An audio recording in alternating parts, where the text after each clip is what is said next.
Hello, good morning. Welcome to my vlog, Mary Jane Dark. Mary Jane Jenks po.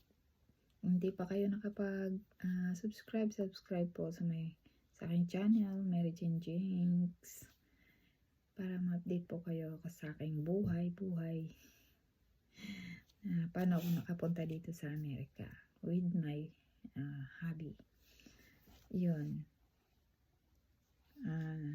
Next pong itatopic sa inyo ay yung kung paano ko siya sinalubong sa airport. nung unang punta niya sa Pilipinas, nag-engage, kwento ko sa inyo kasi yung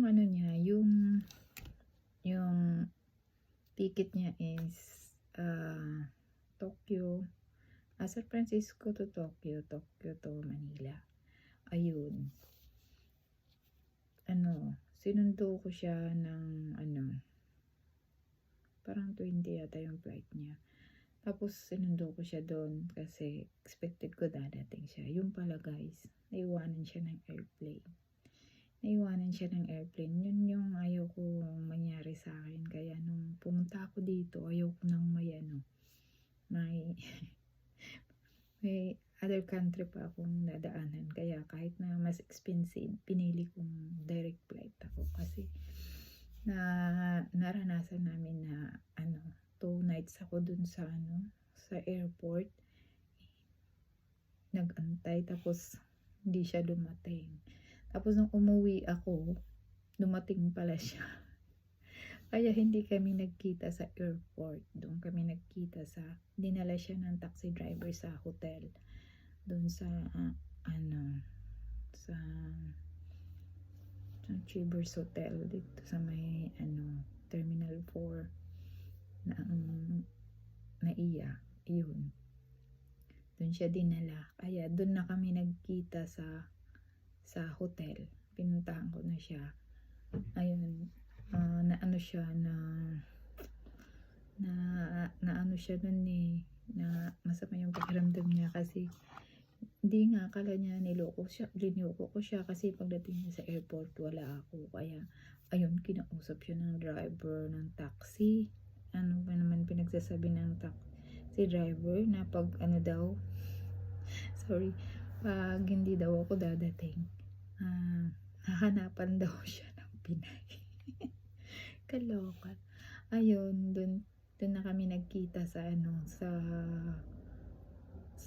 airport. Tapos yun, nakausap siya ng taxi driver noon. Tapos ayun, dumating ako, kasama ko yung kapatid ko. Tapos yun, niyakap ko siya kasi nakatalikod siya. Ayun, tuwang-tuwa siya na nakita niya ako. Kasi masyadong madilim yung dun sa harap ng hotel. Kaya yun.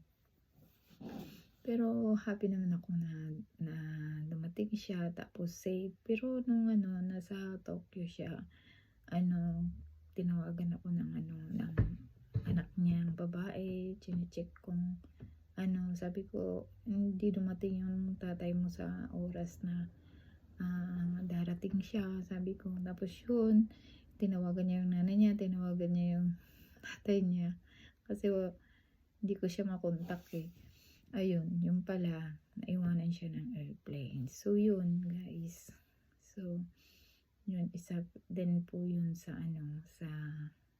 naging experience namin na sobrang napakakaba ng dibdib ko kasi parang gusto na siyang sundan sa Tokyo. Yun.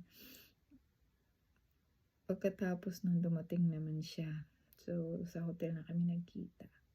Yun ang nangyari sa una naming pagkikita. So, doon kami nagkita guys, sa hotel na. Yan lamang po guys. Thank you for watching.